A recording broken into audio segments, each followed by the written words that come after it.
Olá, galera da Além do Sol TV. Você que está nos assistindo agora, estamos voltando às nossas lives e hoje temos uma live muito especial, mas antes de qualquer coisa, dê um like, se inscreva no canal, ative o sininho de notificação e eu vou lhe dar um bom motivo para fazer isso. Um bom motivo que é um presente que esta entrevista estará oferecendo. Mas não é o presente que você necessariamente imagina. É um presente que o nosso entrevistado estará trazendo. E sobre a obra dele, chamada Presente, sobre esse presente, que é o livro dele, estaremos falando agora.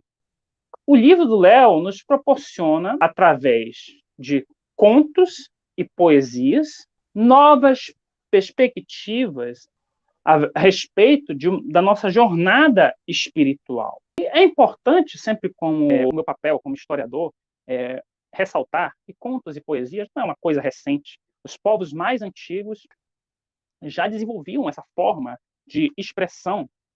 Abraão saiu de uma região chamada Ur. Ur pertencente à Mesopotâmia. Hoje sabemos que a Mesopotâmia tem as cidades organizadas mais antigas da história. Claro, não é onde tem as ocupações humanas mais antigas da história, que os registros até hoje mostram que é a África. Mas a Mesopotâmia tem os registros mais antigos de grandes cidades. E lá se desenvolveu a escrita. E também no Egito desenvolveu a escrita. Porque até hoje existem registros históricos, como, por exemplo, uma epopeia chamada Epopeia de Gilgamesh. Essa epopeia narra, de uma forma indireta, algo que a Bíblia narra também, o dilúvio. Se tratando de poesia, um conceito muito interessante de poesia é a arte de escrever em verso de maneira que se traduz as emoções e os sentimentos em palavras. E a poesia hebraica, a poesia bíblica, ela se desenvolveu.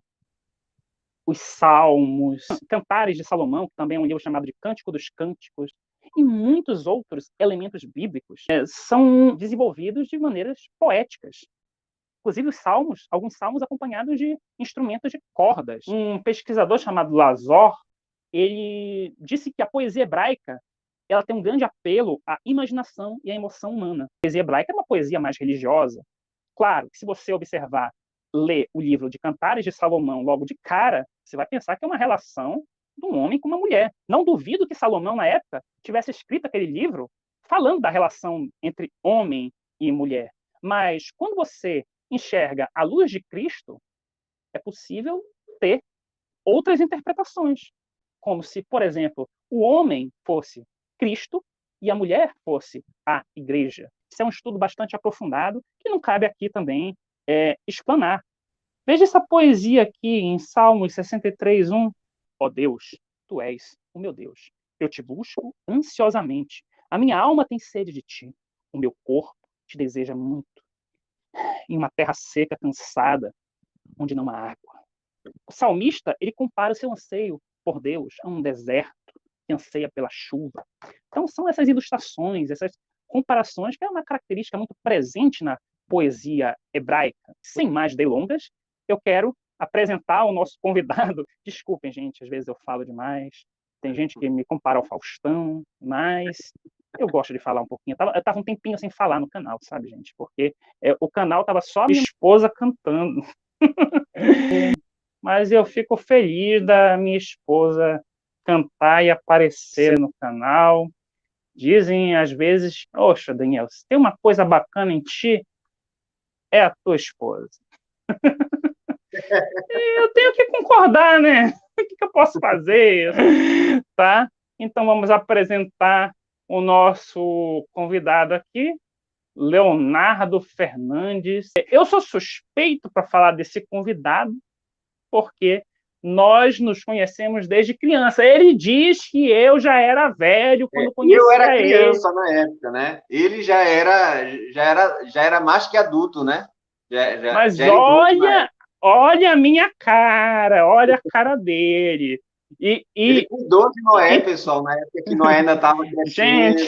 gente, olhem o meu rosto e olhem esse rosto barbudo aí. E vocês vão tirar suas conclusões. Quem é o velho de verdade? Ele foi aquele Não. que ouviu Enoque, antes de Enoque ser trasladado lá para o céu. olhe para minha cara, olhe para a cara dele. Eu sei que ele parece mais velho que eu, mas, de fato, eu sou mais velho que ele mesmo. A gente se conhece, eu tinha cerca de 12 anos, ele tinha 8 anos, a gente jogava Super Nintendo. A gente já fez muito teatro na vida, já gravamos vídeos aqui, inclusive no canal, você pode procurar no acervo. O seu Por favor, não caminho. procure, não procure. Não, tem um vídeo muito engraçado que era sobre a baleia azul. Inclusive, depois que o canal foi monetizado, o vídeo está impróprio, né? Tem restrições. Sério. Se apresente para o público. Bem, para quem não me conhece, meu nome é Leonardo Fernandes. Para quem me conhece também, meu nome não altera por causa disso. Eu sou filho do Luiz com a Lindalva, né? Marido da Joyce, e também sou professor de física. Aí já deixa um pouquinho de ser normal, né? Porque até então, filho da Lindalva, marido da Joyce, normal. Mas aí quando entra pro lado da física, né? Me formei em física, sou professor de física, atuo na área de ensino, mais especificamente no ensino básico, né? E também sou pastor lá no interior. Há mais de 10 anos a gente faz viagens, né, para o interior, para tanto edificar irmãos, né, para levar a mensagem de Cristo no interior do Pará. E esse sou eu, né? Mestrando também, né, Léo? Terminei o mestrado, graças a Deus. Já na área de terminou o ensino de mestrado. ciências. Pois é. Então, observe, vai saindo do normal, né, quando entra na física, e no mestrado, e quando entra no lance do pastor já é sobrenatural. Então, são várias dimensões, não é verdade?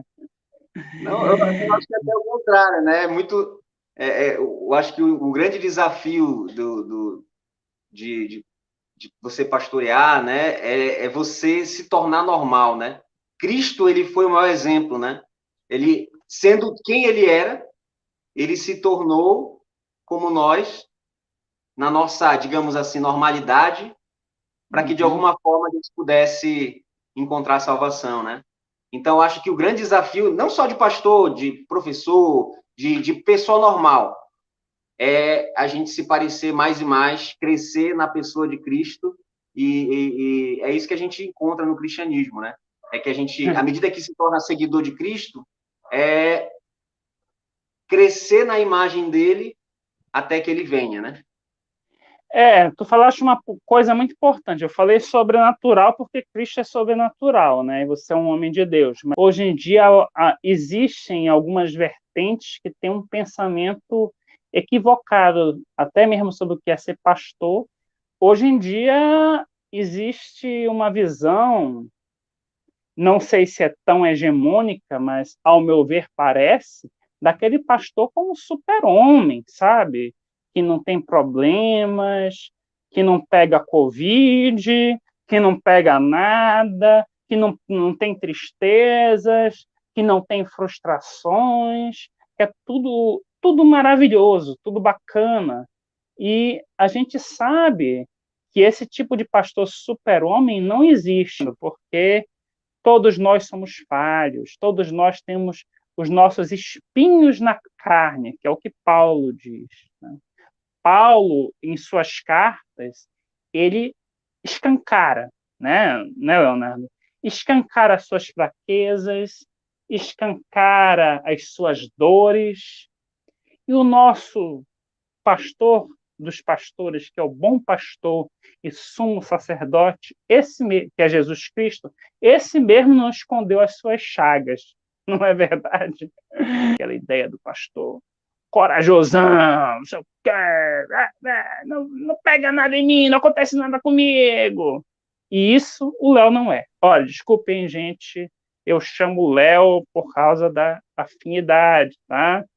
É porque às vezes, a gente já trabalhou em escolas juntos, e no grupo de escola as pessoas confundiam. Eu chamava Léo, aí um saudoso professor, amigo nosso, falava, sabe, fazia uns comentários assim meio que homofóbicos, sabe? Léozinho, não tem nada a ver, é costume. Eu vejo da seguinte forma, né? Já que a gente está falando de escrita, né? Vamos partir do principal livro que um pastor, ou que nós, como cristãos, acreditamos que seja o livro básico, né? Que seria a Bíblia. A Bíblia, ela vai contar uma narrativa. Toda a história, todo livro, seja um livro da Jane Austen, um livro de... não sei o livro que você gosta, mas todo livro ele tem um começo, um meio e um fim. Ele tem uma descrição e até onde essa descrição vai. E a Bíblia não é diferente. Então, se eu pudesse fazer um pequeno resumo aqui, a Bíblia ela vai contar como Deus presente, o Deus presente, ele criou todas as coisas. E a partir dessa criação, ele se fez presente na criação. Ele criou alguém, a imagem e semelhança dele, para que ele pudesse ser presente, para que ele revelasse a presença dele e para que esse ser também pudesse representar essa presença dele por onde quer que andasse, pelo jardim e por aí vai. Só que aí acontece a queda, né, da humanidade, do homem e da mulher, compromete toda essa, digamos assim, essa beleza da presença de Deus que está sendo manifesta, e aí o próprio Deus promete uma forma de reconciliar tudo isso que ficou comprometido, né? Então, ele vai se fazer presente no meio da nossa dificuldade, da nossa calamidade, do nosso pecado. Se o ser humano pecou, então todos nós, pode ser professor, pastor, você pode ser cristão ou não, você pode ser o que for. Todos nós somos pessoas que estamos afligidos pela nossa própria pecaminosidade, pelo nosso próprio afastamento da presença de Deus, do Deus que se faz presente. E aí ele se faz presente em meio a toda essa calamidade que a gente vive de morte, e por meio de Cristo, né? Ele se faz presente, aí João 3,16 vai falar isso, né? Porque Deus amou o mundo de tal maneira que deu o seu único filho para que todo aquele que nele crê não pereça, mas tenha a vida eterna. E aí depois a gente vai lendo a palavra de Deus e vai vendo que a vida eterna é que nós conheçamos a Ele e ao Filho dele. E aí você vai percebendo que sempre Deus ele está chamando o ser humano para conhecer a presença dele e prometendo uma forma de trazer o ser humano de novo para aquele lugar que foi perdido, que era o lugar diante da face dele. E aí toda a palavra de Deus, toda a Bíblia, ela vai falando sobre isso, né? Como Deus elegeu o povo de Israel e depois como é que Jesus veio, depois como é que Jesus vai voltar, né? Que nós acreditamos nisso. Então, é toda uma narrativa que vai demonstrar a respeito do Deus presente. O Deus que se fez presente, né? O Deus que se faz presente no nosso meio, em meio à nossa calamidade. E falando de presente, vamos falar agora do motivo principal desta live, que digamos que uma live de inauguração, apresentação da sua primeira obra literária, que eu desejo que seja a primeira de muitas, que é o livro Presente em Contos e Poesias. Qual foi o objetivo de fazer esse livro e por que o nome Presente? Eu sei que você já explanou um pouquinho sobre a palavra presente, mas por que dar o nome Presente para este livro? Assim, Daniel, eu fui percebendo que, se o Deus que eu digo crer, ele é um Deus que se faz presente, eu também, à medida que eu me torno seguidor desse Senhor, eu preciso fazer o mesmo. E aí eu começava a perceber que, por exemplo, em alguns momentos eu estava no celular, falando aqui, vendo algumas coisas e o mundo aqui ao meu redor acontecendo, pessoas falando comigo, precisando de mim, e eu esquecendo desse mundo aqui. E outras vezes eu estava fazendo um monte de coisa aqui ao meu redor, esquecendo de acompanhar alguém que eu estava conversando aqui no WhatsApp ou alguma coisa nesse sentido. E aí eu comecei a perceber que muitas vezes eu não estava presente de fato na vida. Então a vida estava acontecendo, eu estava numa correria danada, eu estava fazendo muitas coisas, eu estava pensando muitas coisas, planejando muitas coisas, mas eu estava esquecendo de refletir a respeito de que eu deveria ser alguém presente. E isso em todos os aspectos da vida, desde para minha esposa, até para o meu amigo, até nas minhas atividades, no meu trabalho, eu deveria ser uma pessoa mais presente. Foi daí que surgiu a ideia de eu me tornar presente.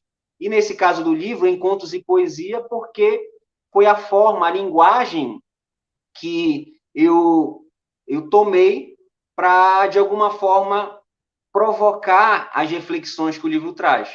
Você, digamos que dá o livro para sua mãe, ela lê o livro, e é como se ela tivesse, de algum modo, lhe ouvindo, está ouvindo você se comunicar com ela. Mesmo distante, é mais ou menos isso? Esse é um aspecto, porque é o seguinte, eu percebi que eu deveria ser inteiro em tudo que eu estivesse fazendo. Então, se eu estava passando por um período de escrever muita coisa, de tentar me comunicar por meio da escrita. Então, a melhor forma de eu ser inteiro naquilo que eu fazia era eu me dedicar para aquilo. E foi daí que o livro ele foi tomando forma. O livro ele surgiu a partir de eu, de fato, me tornar presente por meio da escrita, me dedicar àquilo. E uma outra coisa interessante, quando, por exemplo, a gente escreve num blog, ou quando a gente escreve num post, né, de Instagram ou de Facebook, 3 segundos para quem passa, né? Só que quando a gente decide publicar, por exemplo, um livro, ou seja, tornar público, querendo ou não, você torna aquilo acessível para os seus netos, para os seus tataranetos, para as pessoas que vão por vir. Ou seja, também, querendo ou não, e isso está falando, é uma forma de eu me tornar presente na vida de outras pessoas. Inclusive, presente na vida de pessoas que eu nem imaginaria, de alguma forma, me comunicar com essa pessoa, né? Quantas vezes tu que é historiador, né? Já se viu lendo um livro e de alguma forma, mesmo que aquele camarada não estava vivo, aquilo falou, alguma frase, alguma coisa ele falou e tu eras isso, e aquilo te impactou e muitas das tuas decisões foram tomadas a partir daquilo que tu leste. Da mesma forma, para mim me tornar presente por meio da escrita, eu decidi publicar um livro, né? Sim, é esse ponto que eu queria tocar, que às vezes as pessoas morrem, mas continuam presentes em suas obras, né? É como se você conhecesse a pessoa, mesmo ela morta, através do que ela pensa, através das suas obras. Eu tenho exemplos aqui, eu gosto de deixar esse cenário aqui, né? Porque tem alguns livros que eu gosto, né? Dietrich Bonhoeffer, que eu acho a história de um cara fantástico, que mesmo quando a igreja protestante estava se curvando ao nazismo, ele resolveu ir na contramão e pagou um preço muito alto por isso. Martin Luther King, que digamos que mesmo tendo algumas ambiguidades na história dele, ele deu uma contribuição muito importante contra o racismo nos Estados Unidos. Aqui tem Hannah Arendt, que é a filósofa que eu passei a gostar muito. Em termos de teatro, aqui tem o Chaplin, que para mim, eu não considero ele apenas digamos que, porque o pessoal pensa que o Chaplin, uma vez eu me lembro que na faculdade a pessoa chegou e disse: o Chaplin, não é aquele ator mudo? Não, mas o Chaplin, ele fez cinema mudo, mas os filmes que eu mais gosto do Chaplin são no período em que o Chaplin começou a falar nos filmes, né? Eu acho ele um ator tão completo, porque expressão corporal perfeita, e quando ele começou a falar, ele se propôs a escrever. Os filmes dele, basicamente, são todos de autoria, e a maioria de direção dele, e são obras-primas. Isso aqui tem o Grande Ditador, aqui, que é uma obra incrível, que ele satirizava o Hitler, né? Na época. Poucos abriam a boca para satirizar o Hitler na época, porque as pessoas pensam que, digamos que, o nazismo, no início, já era repudiado. Não, não era bem assim, não. Tá? O nazismo só começou a ser repudiado depois que o Hitler foi esticando a corda. E tem esse filme que é uma obra-prima, das mais dramáticas, das mais sensíveis, que é Luzes da Ribalta, que é a história de um comediante que já estava velho. Ele começou a ver que a sua carreira estava acabando, então é um drama muito bonito do Chaplin. E nesse drama ele mostra a arte se renovando. Então, o Chaplin, de certo modo, está morto. Minha irmã uma vez viajou, né, para a Suíça e foi no Museu do Chaplin, me mostrou umas fotos, achei fantástico. Mas, assim, o Chaplin está vivo, de algum modo, né? Assim como muitas pessoas estão vivas. O livro que eu mais gosto da Bíblia, em si, para mim, o livro mais importante da Bíblia em si, não é os evangelhos que contam uma cronologia biográfica de Jesus. Para mim, o que me toca mais é João, porque ele não segue uma certa cronologia, né? Mas quando você vai lendo João, eu não sei se você já teve essa sensação, Leonardo, você vai lendo João, parece que tu tá vendo Jesus lá, cara. Uhum. Parece que tu tá sentindo Jesus caminhando, conversando, debatendo com os fariseus. Já teve essa sensação? Já, e eu acho assim, principalmente o início de João, né? O princípio era o verbo, né? E o verbo estava com Deus, o verbo era Deus. Ou seja, já começa falando de toda essa essência de Cristo.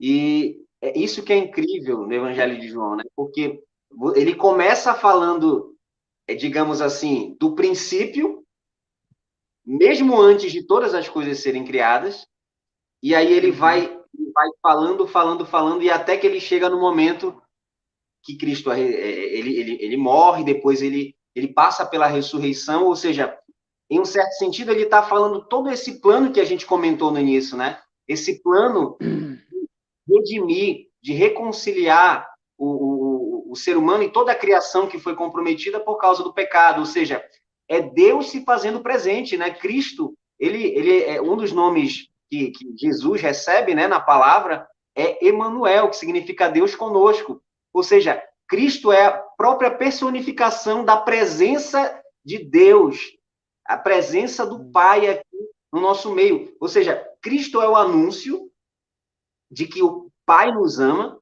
e de que ele morre recebendo sobre si toda a culpa, a carga do nosso pecado, e ele ressuscita para anunciar de que pronto, já começou uma nova era, digamos assim, a nova era de Cristo, do próprio Deus se tornando presente no nosso meio, em que já não vai mais ter morte, não vai mais ter dor, não vai mais ter nada que nos separe do amor de Deus que está em Cristo Jesus. Não pode ser a espada, pode ser. Paulo fala isso, nem a morte, nem a vida, nem principados, nem potestades, nem anjos, nem as coisas do presente, nem as coisas do porvir, nem altura, nem profundidade, nada poderá nos separar do amor de Deus que está em Cristo Jesus, nosso Senhor. Não se trata das circunstâncias agora, né?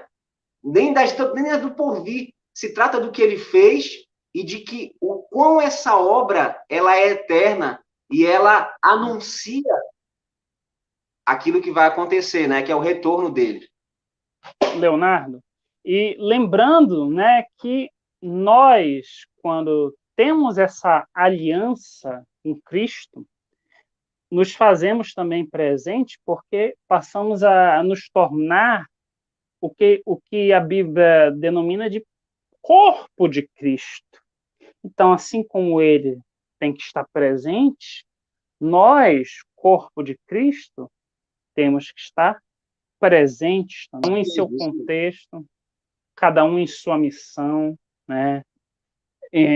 Nem sempre é simples, nem sempre é fácil, mas sempre é importante tentar, lutar e não desistir. Por isso, esse canal, como sendo um canal principalmente de artes, ele é um canal de entrevistas também, mas um canal principalmente de arte, tanto que o início dele se chamava Arte Além do Sol. Eu botei Além do Sol TV por uma questão de abrir espaço para falar de outras coisas, não ficar preso à arte. É muito interessante incentivar quem, através de uma arte poética, possa trazer um Cristo presente na vida das pessoas. Olha, então, observando a divisão do livro que você me mandou, né, o seu livro tem uma parte 1, que é uma apresentação. Quantas páginas tem o seu livro? 111. Pois é, não é um livro tão grande, tá aí, gente, não é. Isso, não é uma leitura cansativa, não é um livro tão extenso. Você que está iniciando a leitura pode desfrutar. E a parte 1 é a apresentação. Do que você trata nessa apresentação, sem spoiler, claro? A parte da apresentação ela é 2 textos poéticos. Um é sobre sensibilidade e o segundo é sobre a conclamação da vida. Sensibilidade e conclamação da vida, né? Você considera que são coisas fundamentais nesse tempo, nesses tempos difíceis, né? Sensibilidade, ser sensível e conclamar a vida.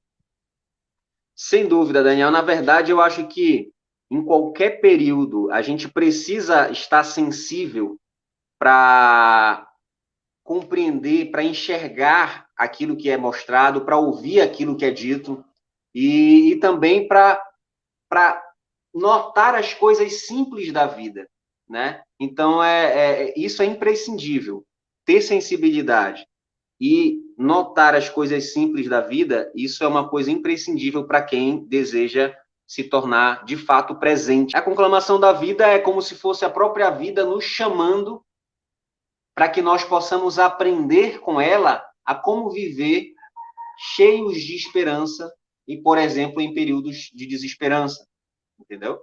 A observar as coisas simples da vida e aprender, tirar lições disso tudo. Isso me remete a um período de muita desesperança que estava na Bíblia, né? Que havia um morto, cerca de 3, 4 dias, o nome dele era Lázaro, enterrado não, que era o túmulo era de outro jeito lá em Israel, não era necessário, não era como aqui, né? Provavelmente estava numa gruta, me corrija se eu estiver errado, e era um momento de desesperança, né? De desesperança, onde o que é que imperava naquele momento, que parecia imperar naquele momento? A morte. Tanto que quando Jesus chegou, né, as irmãs de Lázaro disseram: olha, se você tivesse vindo antes, meu irmão não morreria. Aí ele chegou e conclamou a vida. Fez uma das conclamações mais lindas à vida. Eu sou a ressurreição e a vida. E a vida. Eu sou a ressurreição e a vida. Pensa, uma conclamação dele. Quem vem a mim, ainda que morra, não perecerá para si. Então, essa conclamação que Cristo faz à vida é sempre muito importante, porque a morte... Esse exemplo que tu tens dado aí sobre Lázaro é muito interessante a gente pensar, porque se a gente for realmente refletir em relação a isso que a gente tem falado aí, né? Sensibilidade e a conclamação da vida, Lázaro, ele não está mais sensível, ele está morto, né? Uhum. Então, ele não consegue mais sentir nada. Da mesma forma, ele, além de não sentir, ele não tem mais esperança para ele. As irmãs dele, não existe mais nada ao redor dele que diga que existe a esperança.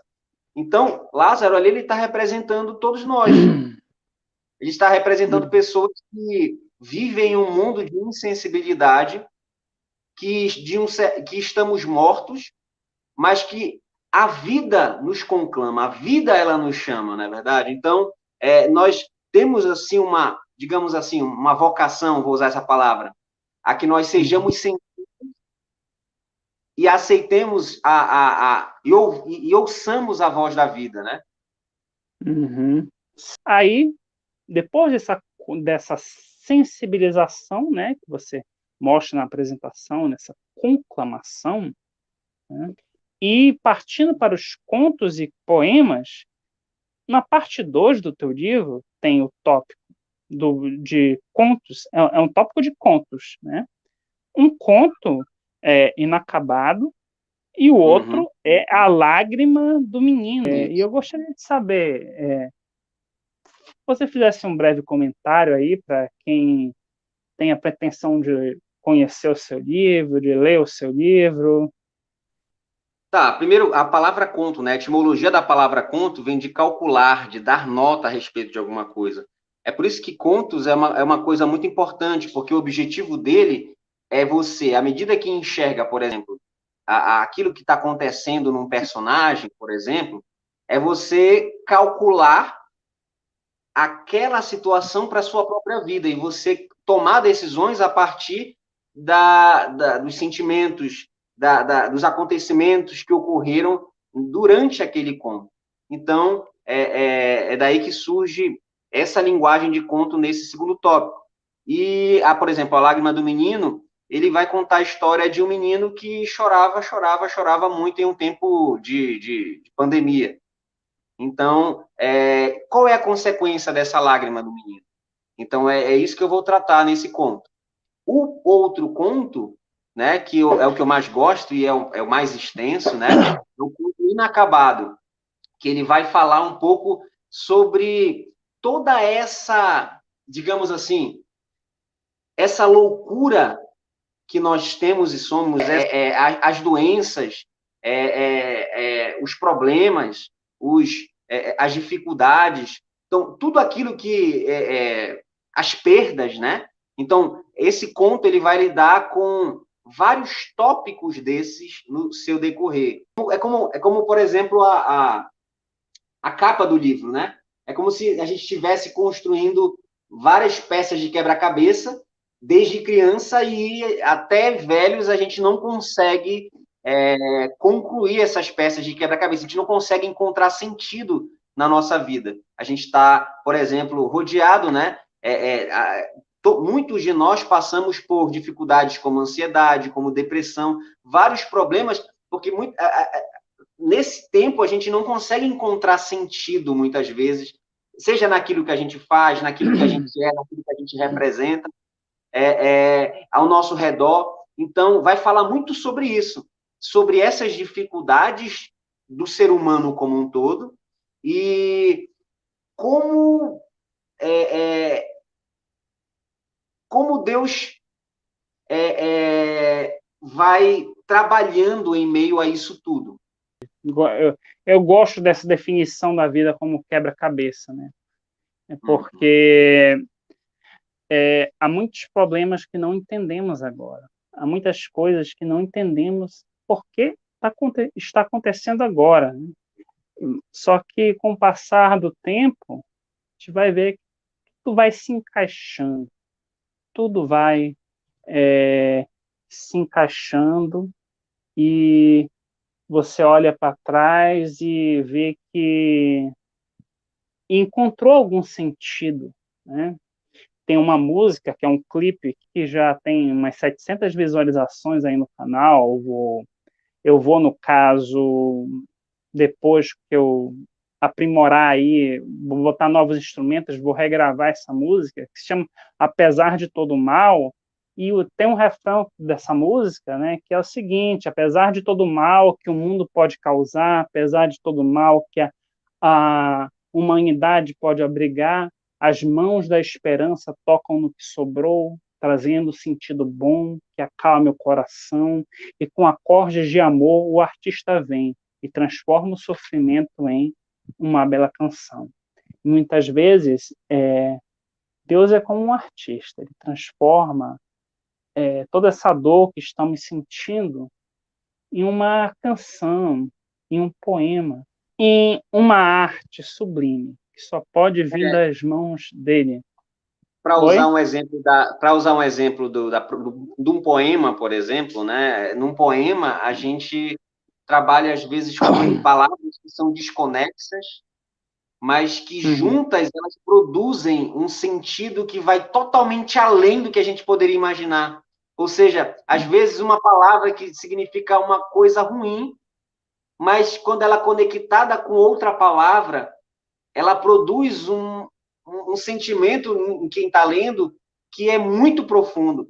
E às vezes a gente precisa encarar a nossa vida dessa forma, que no decorrer, digamos assim, da nossa vida, a gente vai ter palavras em que não vai ter muito sentido, mas talvez aquela palavra ela não faça sentido mesmo, mas no contexto geral, no se relacionar com outra palavra que ela vai produzir sentido, né? E isso é interessante, que o próprio Jesus, né, ele é chamado de palavra na Bíblia. Então, e quando você vê a história de Jesus, a vida de Jesus, tudo que ele passou, sofreu, e mesmo assim, ele ressurge, né? E ele nos diz, né? Cristo, isso é interessante, é isso que eu gosto do cristianismo. É que, por exemplo, dentro do cristianismo, a gente não é ensinado a enxergar tudo, digamos assim, como se tivesse tudo maravilhoso, como se tivesse tudo bem. Não. Jesus, ele falou para os seus discípulos,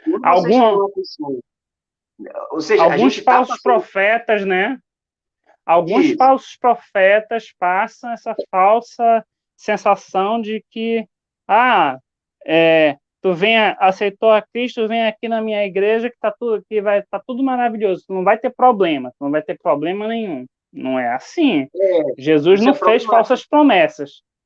Na verdade, se tivesse tudo bem, não teria por que Cristo vir, né? Mas Cristo veio justamente porque está tudo inacabado, está tudo horrível, está tudo... de fato, algo necessita, tudo necessita de sentido. Esse é o negócio da palavra, no poema, por exemplo. Uma palavra pode não parecer ter sentido, mas no contexto geral, na relação com o outro, com as outras coisas, que aquilo produz sentido. E é isso que eu tento trazer um pouco no livro. Eu tento trazer o olhar para coisas que às vezes nos passam despercebidas, com uma cor, com uma situação simples, com uma relação entre uma família, com uma relação entre amigos, em relação, por exemplo, ao elétron, coisas que existem, que foram criadas, né? E que a gente não percebe mais. Quantas vezes a gente passa na rua e a gente está correndo atrás das nossas coisas e a gente nem olha. A gente nem olha o elétron. Nem olha o elétron. Nem teria como, né? Mas também, isso aí é outra coisa. Então, mas o elétron muitas vezes pode... da pessoa. Olha o Daniel, por exemplo. Não seria difícil você enxergar o olho do Daniel, mas... né? Não seria difícil. Mas a gente está tão ocupado com as nossas coisas... De repente, porque eu vivo de óculos, né? Aí, de repente...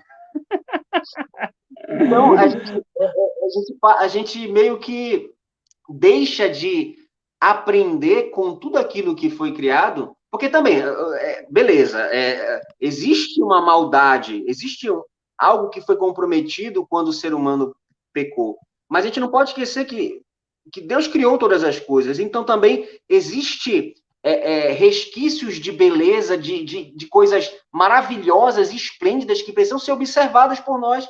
que às vezes nos passam despercebidos. Gente, desde um simples cantar de um pássaro, até, por exemplo, um filme, Toy Story, por exemplo, né? O filme Toy Story, o último filme lá que fala sobre amizade, é maravilhoso aquela lição. O primeiro filme que fala sobre arrependimento, né? De você não querer ser o centro das atenções, mas você agora lutar pelo outro que você antes odiava. Gente, a gente pode aprender lições por meio de tudo, desde que a gente aprenda a notar o simples.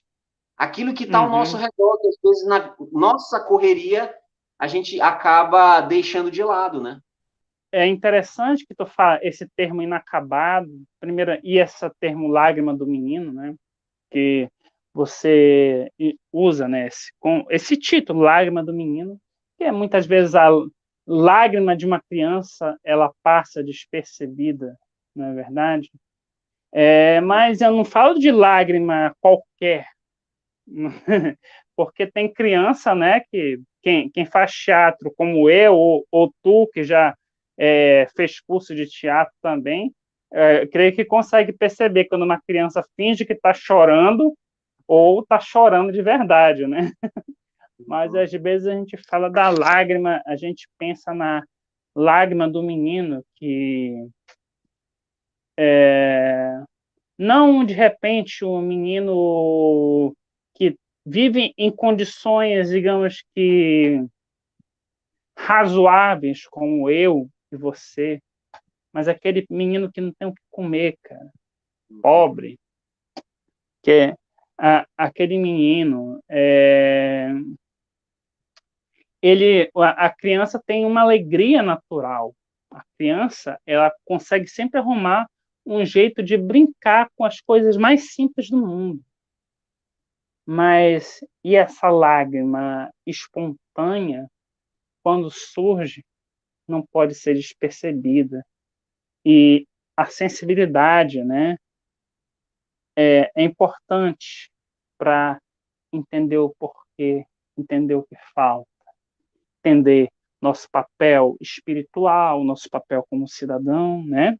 E o inacabado, né? Somos inacabados, e esse lance do inacabado é interessante, porque essa nossa imperfeição, esse corpo de morte, né, que surgiu após a queda do homem, ele muitas vezes nos deixa míopes, ou seja, inacabados, incompletos, e sempre buscando nos algo, né? faz, sim, nos faz conhecer aquilo que Paulo diz, em parte, conhecer em parte. Nós, em parte, conhecemos tudo, ou seja, conhecemos muito pouco. Há mais, eu parafraseando Shakespeare, há mais segredos no céu e na terra do que sonha a nossa vã filosofia. E, às vezes, até a nossa vã teologia, né? Porque às vezes, certos teólogos acabam viajando na maionese com tantas especulações. E como é que eu posso dizer a você? Esse mundo, nós nos tornamos inacabados. Foi tudo quebrado, foi tudo modificado após o pecado original. Mas Cristo se fez homem, se fez presente para nos trazer a principal coisa, esperança de uma vida completa, de uma vida eterna. O teu conto não foge muito disso, na verdade? Ou foge? Não, a ideia é essa. É claro que a forma, né? Eu trabalho um pouco ali algumas questões familiares, algumas coisas relacionadas à reflexão, a pensamento, umas partes mais poéticas, outras partes mais filosóficas.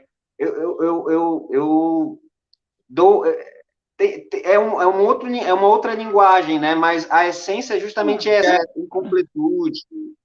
O que você quiser, desde que você compreenda que nós e perceba isso, é só experimentar. Você percebe que a gente procura as coisas, corre atrás das coisas, quando a gente consegue, parece que aquilo não nos satisfaz por muito tempo. A gente está sempre em busca de algo que a gente nem sabe o que é, Ou seja, a gente vive machucado por uma coisa que se passou lá atrás, ou a gente vive machucado por uma coisa que está na iminência de acontecer, e a gente não sabe se vai acontecer ou não.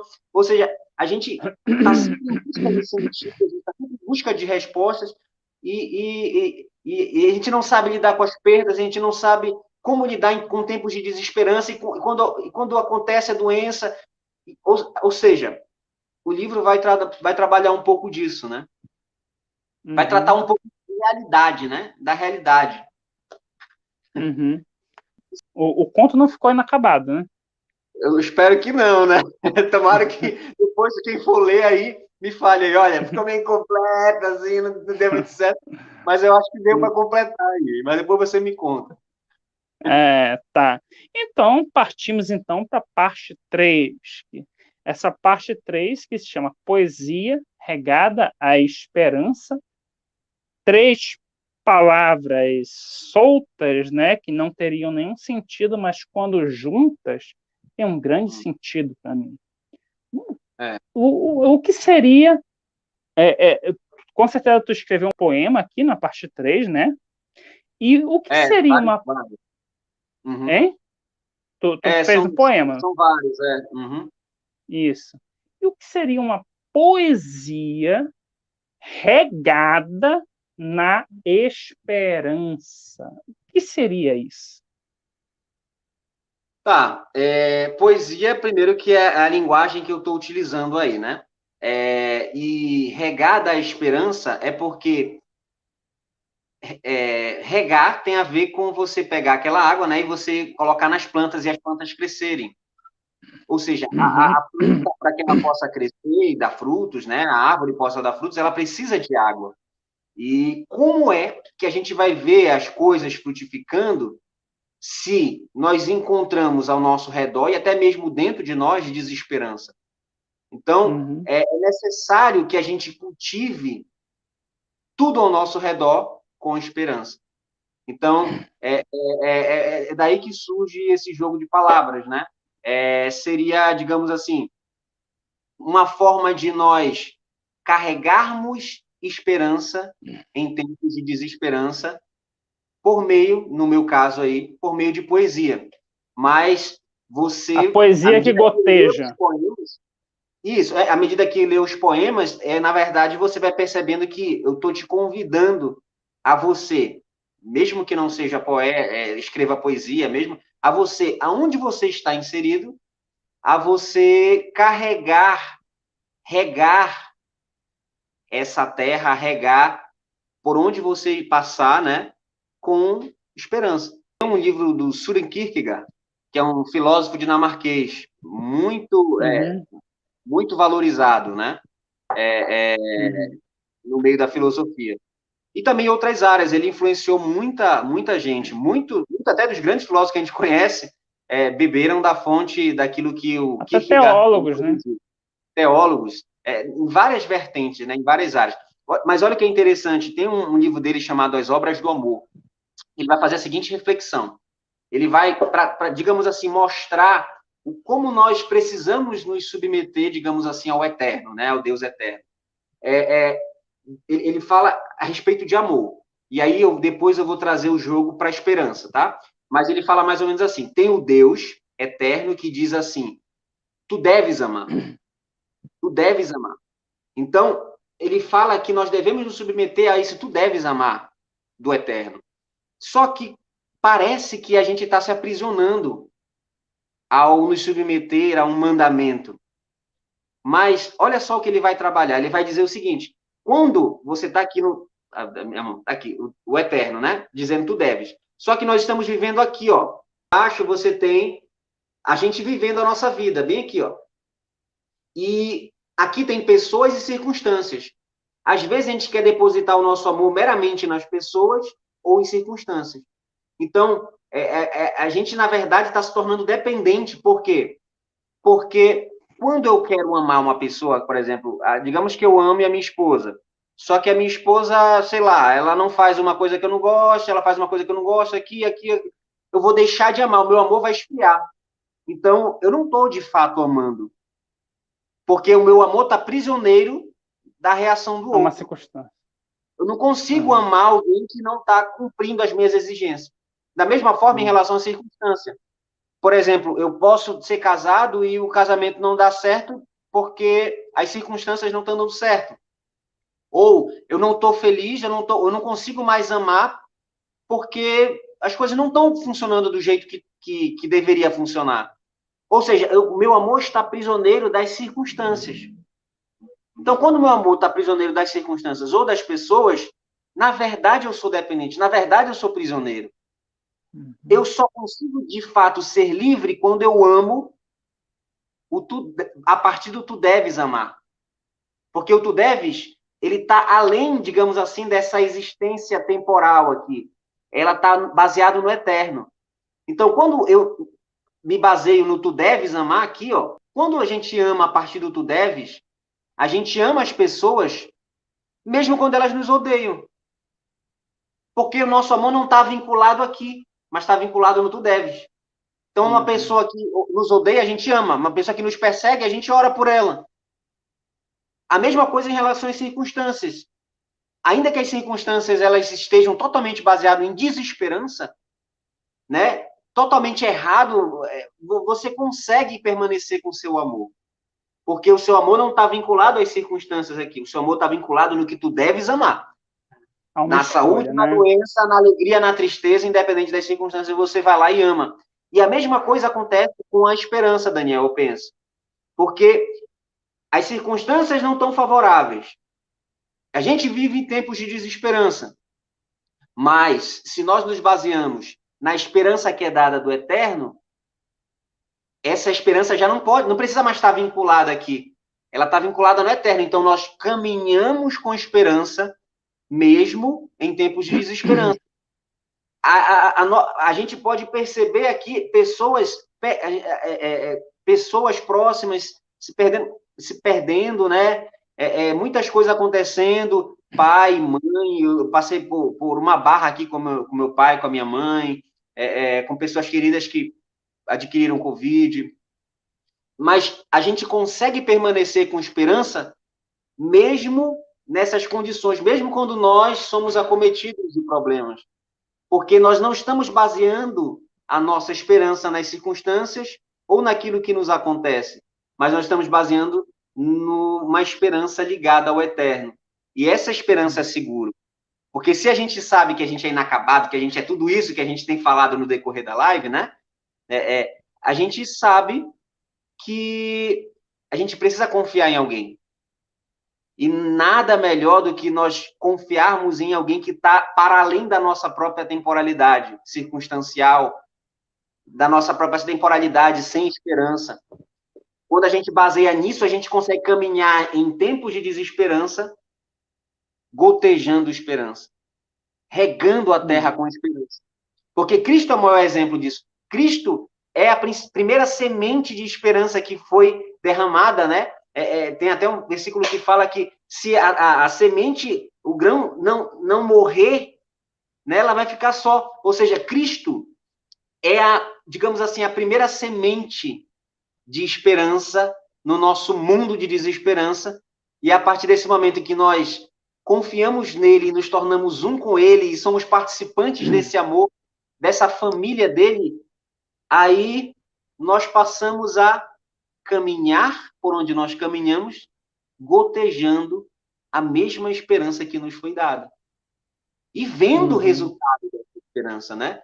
Porque esse é o grande ponto, né? Por mais que a nossa fé ela esteja baseada em algo que o Cristo ressuscitado vai retornar, mas a gente percebe os efeitos da semente de Cristo que nos foi dada desde já em nós, desde já na nossa vida, nos transformando nosso pensamento, transformando a nossa mente, transformando tudo que nós somos, tudo que nós temos, as nossas prioridades mudam, tudo muda porque alguém se entregou. E aí ele nos convida a fazer o mesmo, né? O grande convite dele não é nem simplesmente amar o seu inimigo, amar o seu amigo, é amar da maneira que ele amou. Né? É um convite que ele fez próximo da Santa Ceia, próximo da morte dele. Ele deu o exemplo, né? Isso é E interessante, Daniel. Isso é interessante a fazer como ele fez, né? Por exemplo, ele tem um momento em que ele imagina Cristo, o Filho de Deus, eterno, e aí ele tem um momento em que ele fala com os discípulos, olha, ele pega a bacia, né? A toalha e começa a lavar os pés dos discípulos. E aí você percebe que o maior se fez o menor, o rei se fez servo, o santo se fez como pecador. Você percebe todo esse antagonismo na vida de Jesus, né? E ao mesmo tempo, ele sendo tão exaltado, a si mesmo ele se humilhou. Então, como nós poderíamos viver querendo esbanjar, né, uma vida de exaltação para nós mesmos se o nosso próprio mestre ele se humilhou? Então, ele como ele inverteu toda a lógica, né? inverteu toda a Toda... lógica. E uma coisa interessante, a gente até falou isso, em relação ao pão, né? Cristo é o pão que nos foi dado. Na ceia ele fala, olha, esse é o meu corpo que é partido por vós, fazei isto em memória de mim. Então, ele nos convida, à medida que nós comemos da presença dele, Deus que se fez presente, né? Deus que se fez presente, à medida que nós comemos da presença dele, nós nos tornamos um com ele e agora o nosso interior passa a ser um e vai mudando. Os nossos desejos, a nossa vontade agora vai sendo muito menos parecida com antes era e vai sendo mais parecida com a dele. E a gente vai fazendo, digamos assim, extensões das expressões de Cristo. Jesus mesmo falou, né? Olha, eu vou, mas vocês vão fazer obras muito maiores. Ou seja, nós somos como o corpo de Cristo, chamados a expressar, a estender essas expressões de Cristo como seu corpo.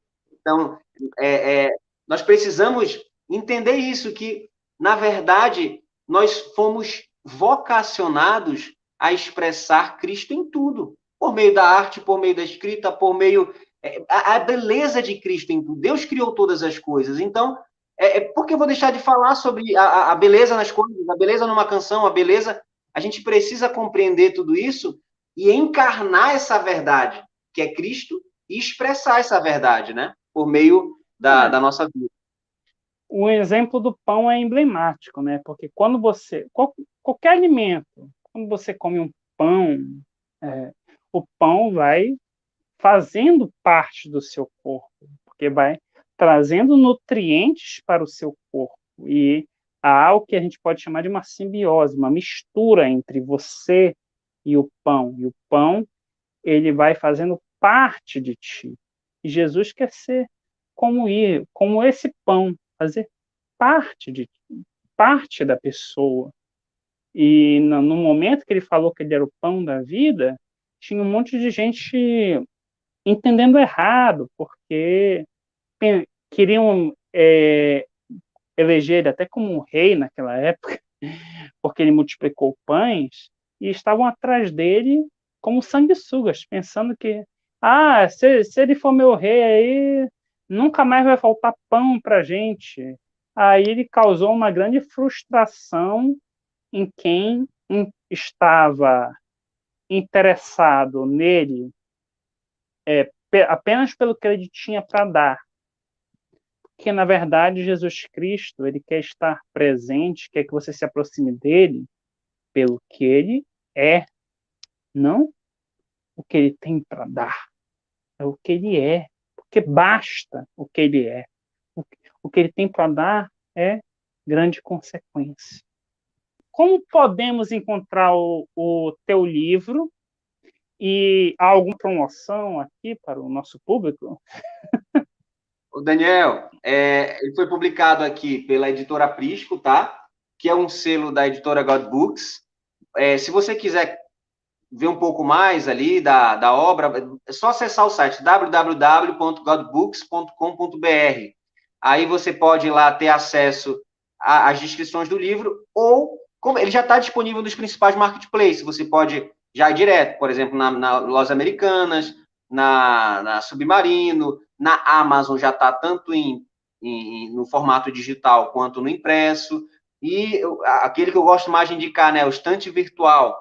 No estante virtual, por quê? Porque o frete é mais baixo para a nossa região e às vezes para outras, geralmente o preço é único. Então, às vezes ali o frete sai mais em conta. E também em outros marketplaces tem disponível. Deixar o link aqui. O link está aí embaixo, tá? E se você quiser entrar em contato comigo também, pode mandar mensagem lá, que aí eu também posso mandar para você num valor aí considerado aí para o meu amigo Daniel, para a galera que é do canal dele, tá bom? Eu vou deixar também o link do seu Instagram, Leonardo.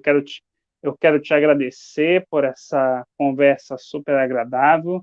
Se você está até aqui. Daniel, deixa que eu falo. Se você está aqui, por favor, clica aí embaixo, dá um joinha, dá uma curtida aí, compartilha com a galera, com todo mundo, galera que é escritor, que escreve poesia, que gosta de ler poesia, que gosta de escrever e falar e conversar sobre contos. Você é cristão, mas não tem aí muito. A gente sabe que não tem tanto livro ainda, né? É disponível com esse formato de linguagem. Se você escreve disso, se você gosta de ler dessa forma, bora fazer uma comunidade, aí entre em contato.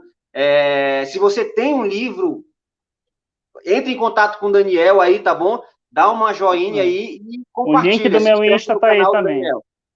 Tem um link do meu Instagram também, você pode entrar em contato. E a gente vai divulgando a sua obra, fazendo essa parceria para que cresçamos juntos, né? Porque todos nós somos da arte.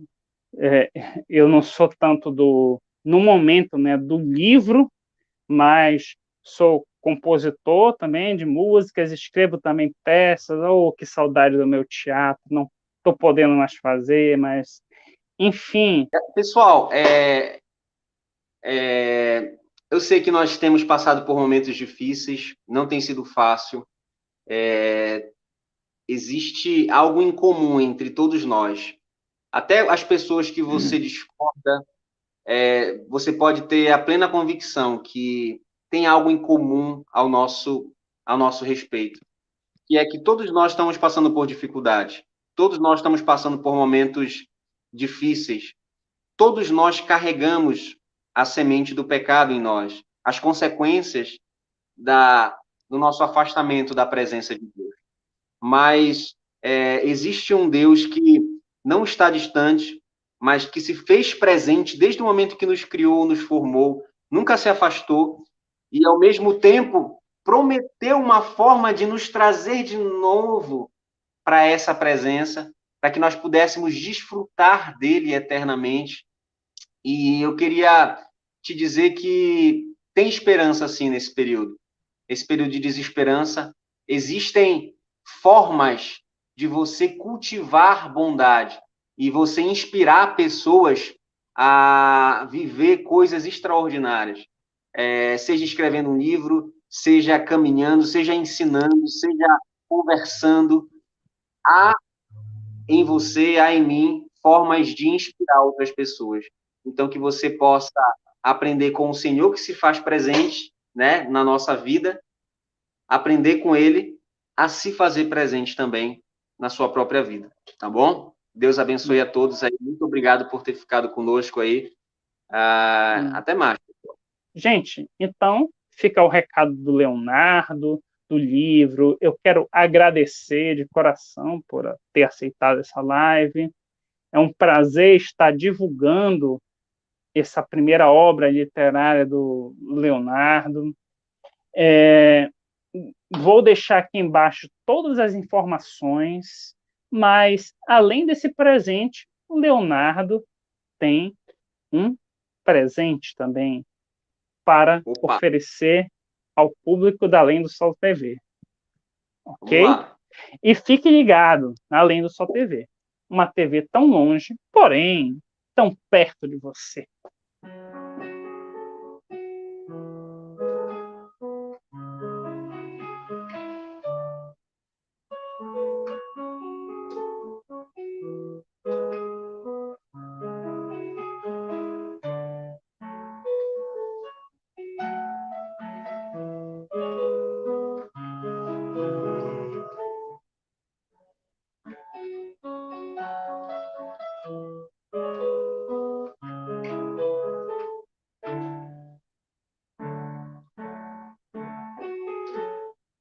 Quero mergulhar na profundeza do teu olhar,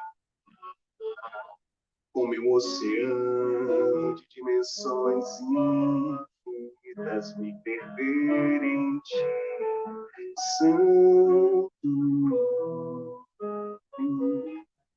Não cabe minha compreensão quando eu penso em ti, surpreendido eu sou por mais, mas como Criador se deu, se veio para reconciliar o que se perdeu. Se achou entre nós e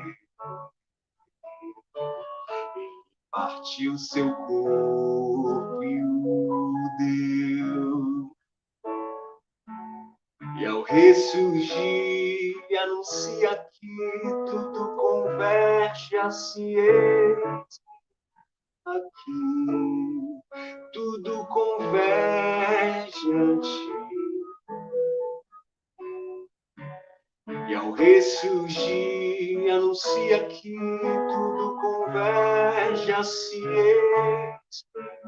Aqui tudo converge a ti.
Esse é o nosso Deus que se fez presente na criação, se fez presente para reconciliar todas as coisas que se perderam e se faz presente no nosso meio com esperança e vai se fazer ainda mais presente, retornando, reinando e completando toda a obra que se iniciou desde lá no Éden.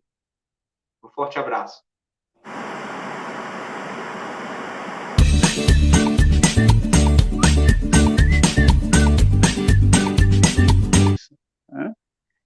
Um bom motivo é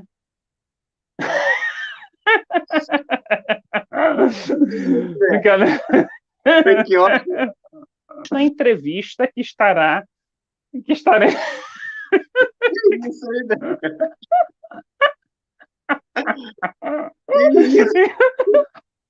Meio que óbvio. E por que um presente? Desculpa, Léo, quando eu falei do bom motivo, aí eu olhei para tua cara, deu vontade de rir, entendeu? Essa inacabalidade, né? Não existe essa palavra, eu acho, mas Inacabalidade. inacabalidade. Quase, Mas seria isso. quase Seria falou isso. inacabala, né? Inacabala, tu botou cabala já na. Rapaz, cabala não é de Deus. Dentro digamos, desse mundo aqui. Desculpa, Léo. Tô mostrando essa mão aí. Tu deves, viu? Tu deves. Tá quase um pague o aluguel. Não. Vai lá, continua. Então tá aqui, ó. Deus eterno falando tu deves. E aqui embaixo, eu amo a pessoa. Eu amo a pessoa mesmo. Eu amo a pessoa. É um dinossauro que apareceu aí. Desculpa, gente, é que quando ele é da física, mas ele solta raios eletromagnéticos de piada sem graça. Aí, quando eu fico próximo dele, esse magnetismo vem e eu começo a contar piada sem graça, tá? Eu não sou assim. Quê? Voltando. Mas eu não conto tanta piada sem graça assim. Na verdade, eu prefiro nem contar piada. Vamos lá.